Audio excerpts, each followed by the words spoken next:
The first kiss. All those awkward moments in a relationship. Wouldn't it be nice to have some control over those sometimes awkward moments? To go back in time to hear exactly what you want to hear?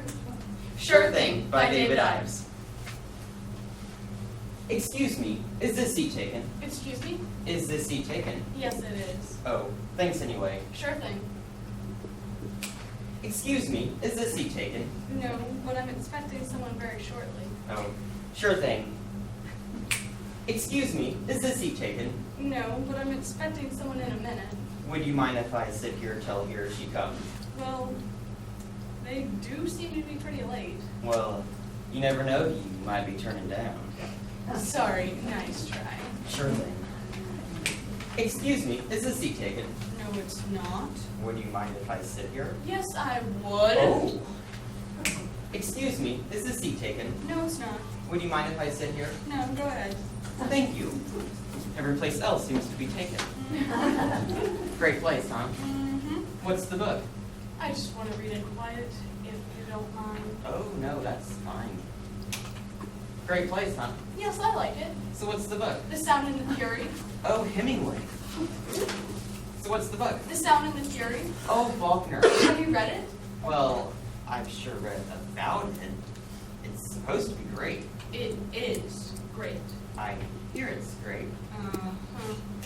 So what's the book? The Sound and the Fury. Oh, Faulkner. Do you like Faulkner? I'm more of a Royals fan myself.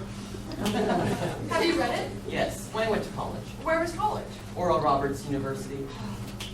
Where was college? I was lying. I never really went to college. I just like to party.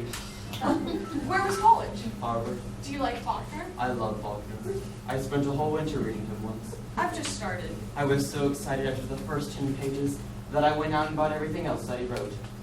I mean, all of that incredible psychological understanding, and the page after page of his gorgeous prose, and his profound grasp of the mystery of time and human existence, and the smells of the earth. What do you think? I think it's kind of boring. So what's the book? The Sound and the Fury. Oh, Faulkner. Do you like Faulkner? I love Faulkner. He's incredible. I spent a whole winter reading him once. After just 10 pages, I went out and bought everything else that he wrote. All that incredible psychological understanding, And the prose is so gorgeous. and his profound grasp of the mystery of time. And human existence. I can't believe I've waited this long to read him. Well, you never know. You might not have liked him before this. That's true. You have to take these things slowly, or it's no good. What's happened to me? It's all in the timing. My name's Bill, by the way. I'm Betty. Hi. Hi. So, reading Faulkner was a great experience. Mm-hmm. The Sound and the Fury. So, onwards and upwards? Waiter, you have to take these things slowly, or it's no good. That's happened to me. It's all in the timing. My name's Bill, by the way. I'm Betty. Hi. Hi. Do you come here often? Actually, I'm just in town for 2 days from Pakistan. So do you come here often? Every once in a while. Do you? Well, I used to, until I started to have my nervous breakdowns. Oh. So do you come here often? Why are you asking? I'm just interested. Are you really just interested? Or do you just want to pick me up? I'm just interested. Maybe you're just interested in making small talk long enough for the sake to ask me back to your place because you have some unknown Dijana Reinhardt record or some great DVD. When all you really want to do is, well, you know, which you won't do very well. After which, you'll pad into the kitchen and get yourself a beer from the refrigerator without asking me if I'd like anything or not. Then you'll come back and lie down beside me and admit that you have a girlfriend named Stephanie, who you've been dating on and off in what you call a very intricate relationship for the last 7 years. None of which interests me, mister. Okay. So, do you come here often? Every once in a while, do you? I do too, and that's interesting. I don't remember seeing you here. We must be on different schedules. Misconnections. Yes, different time zones. It's just amazing how you live right next door to somebody in this town and never even know it. I know. City life. It's crazy. We probably pass each other in the same spot every day. Yeah. Well, the waiters here sure seem to be a different time zone. I can't seem to locate any one of them. Waiter! Sorry. I beg your pardon? Oh, Never mind. We must be on different schedules. Misconnections. Yes, different time zones. It's amazing how you can live right next door to somebody in this town and never even know it. I know. City life. It's crazy. We probably pass each other in the same spot every day. Yeah. You weren't waiting for somebody when I came in, were you? Actually, I was. Boyfriend? Sort of. Well, what's a sort of boyfriend? My husband. Oh. You were waiting for somebody when I came in, were you? Actually, I was. Boyfriend? Sort of. Well, what's a sort of boyfriend? We were meeting here to break up. Uh-huh. What's a sort of boyfriend? My lover. There she comes right now! You were waiting for somebody when I came in, were you? No, just. Sort of a set occupation for a Friday night, isn't it? I don't know. Do you think so? Well, yeah, I mean, what's a gorgeous woman like you doing here out alone on a Friday night? Trying to avoid lines like that? No, wait. You were waiting for somebody when I came in, were you? No, just reading. Sort of a set occupation for a Friday night, isn't it? I guess it is, in a way. Well, yeah, I mean, what's a gorgeous woman like you doing here out alone on a Friday night? No offense. Look, I'm out alone on a Friday night for the first time in a very long time. Oh, You see, I recently ended a relationship oh. of rather long-standing. Well, since reading here all alone on a Friday night is such a sad occupation, would you care to go elsewhere? No. See something else? No. Do anything else? Are you sure? Big chance to let Faulkner catch his breath. All of those sentences can get him pretty tired. Thanks. Okay, I appreciate the invitation. all right. You were waiting for somebody when I came in, were you? No, just reading. Sort of a set occupation for a Friday night, isn't it? I was trying to think of it as romantic. You know, great literature, cappuccino, rainy. That only works in pairs. Hey, we could hop on a late plane, find our first I'm birthday. a little low on plane fare tonight. Dang it, so am I. Well, listen, I was headed to the movies after I finished reading this section, and I was wondering if you'd like to come along. That's a nice offer, but, Uh-huh. Girlfriend. well, not a girlfriend. Well, not if you mean that castrating witch I dumped last night. Oh. Girlfriend? Sort of, sort of. What's a sort of girlfriend? My mother? Oh. I just ended the relationship, actually. Oh, Of rather long standing. I'm sorry. And tonight's my first night out alone in a long time, and I feel a little bit at sea, to tell you the truth. So you didn't stop to talk to me because you're some Mooney or because you have some weird political affiliation? Nope, straight down the ticket Republican. Straight down the ticket Democrat. Can I tell you something about politics? I like to consider myself a man of the universe. Do you? I'm unaffiliated. That's a relief. So am I. I vote my beliefs. Labels are not important. Labels are not important exactly. I mean, take me, for example. Who cares if I got a 2.0, 3.0, 4.0 at college? And if I did come from Pittsburgh, Cleveland, Oh, Westchester County. exactly. I believe a man is what he is. No, A person is what he is. not quite. A person is what they are. Exactly. And so what if I admired Trotsky? If I once had a full body liposuction? Oh. If I had 2 girlfriends, one's pregnant, and you know Stephanie? What if I once spent a year in the Peace Corps? I was acting on my conviction. I understand. You can't just hang a sign on a person. Absolutely. But I bet you're a Scorpio. Ugh.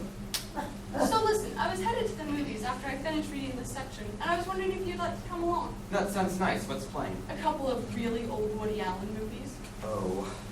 Don't you like Woody Allen?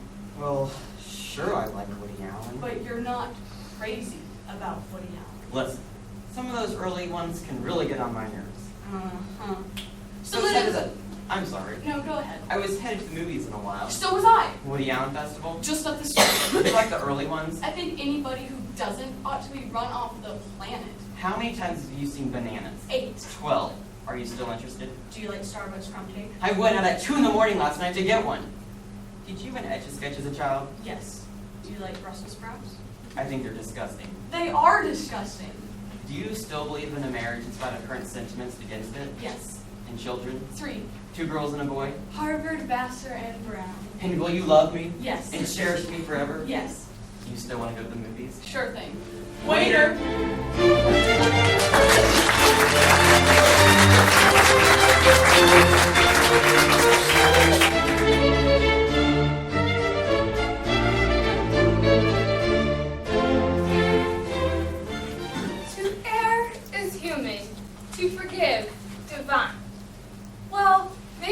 divine, but researchers have just now discovered the physical and emotional effects of forgiveness.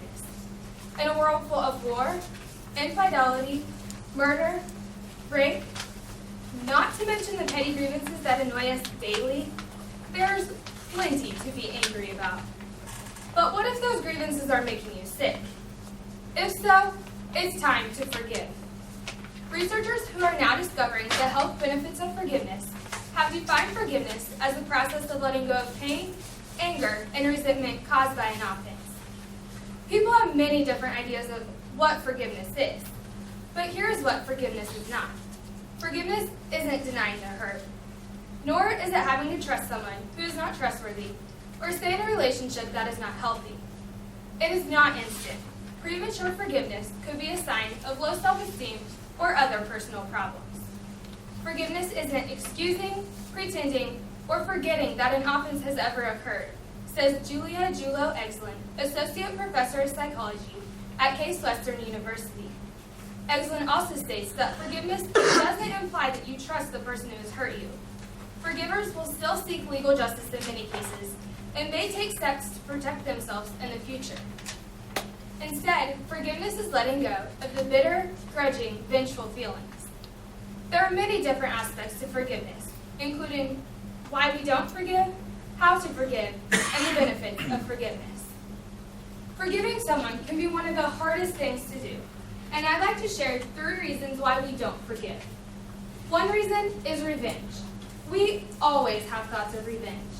Once we get revenge on someone, we feel that we're now equal with that person, so it's only fair. We also have thoughts of hatred. We place the blame on someone else for a situation that has come about. This seems comforting. It does not require us to take responsibility and allows us to judge others without letting ourselves be judged. It gives us the chance to become the object of sympathy and gain approval of others. The second reason we may not forgive is because of fear. If we forgive someone, we fear that they will continue with the unwanted and irrational behaviors. We fear that we will be labeled as weak, dumb, and timid. We view forgiveness as an excuse of escapism, and only those who cannot fight believe in forgiveness. However, there is a difference between fearing and forgiving. There are people who disguise their fears as forgiveness, but your decision to forgive doesn't make you a coward. Why should we be ashamed of admitting that we can't fight? Also, we expect others to act the way we want them to act. We should let them act the way they have learned, and let things happen the way they are bound to happen. The third reason why we may not forgive is because we hold grudges. We refuse to accept that everything that's happening around us is the results of the seeds sown by us, the way we process people's behaviors and react to situations we've been put into. No one else is responsible for our unpleasant experiences. There have been many people who have come up with steps that will help you learn to forgive. Frederick Luskin, a therapist with the Stanford University doctoral degree in counseling and health psychology, has some basic steps one can follow. His first step is to view the offense less personally. Everyone in the world has been wronged, and your pain is only a small piece of the larger universe. Then, take responsibility for your own emotional experience. His last step is to change your grievance story, a technique used to stop complaining about others and start finding something positive about yourself. For example, if Jack cheats on Jill, Jill still shouldn't be wallowing in negativity 3 months down the road. Instead, Jill should start thinking about how she can take something positive from this bad experience and move on. She also needs to understand that affairs are common in troubled relationships, and that this could be a signal that change is needed. Maybe Jill learned that Jack isn't the guy for her. She can also learn that she can conquer a crisis and be stronger next time. This is a part of life, Luskin says. She weathered a crisis. Everett Worthington, chairman of psychology at Commonwealth University, has a book, 5 Steps to Forgiveness, written for people reeling from crime, divorce, layoff, and other pain. It encourages people to break the anger cycle with something Worthington calls the REACH plan. R, recall the hurt. E, empathize with the one who hurt you. A, altruistically decide to forgive. C, commit publicly to forgiveness. H, hold on to forgiveness. Not only will you help yourself when you forgive others, but you will also help the health aspect of it. Overall, there is a link between forgiveness and health. Chronic unforgiveness causes stress, also states Everett Worthington. When people remember their transgressions, their bodies respond. Blood pressure and heart rate go up, facial muscles tense, and stress hormone levels kick in. Chronic stress affects the immune and cardiovascular systems. Forgiveness reduces stress by replacing the negative emotions with positive ones. When people forgive, some of the benefits are reduced blood pressure and stress hormone levels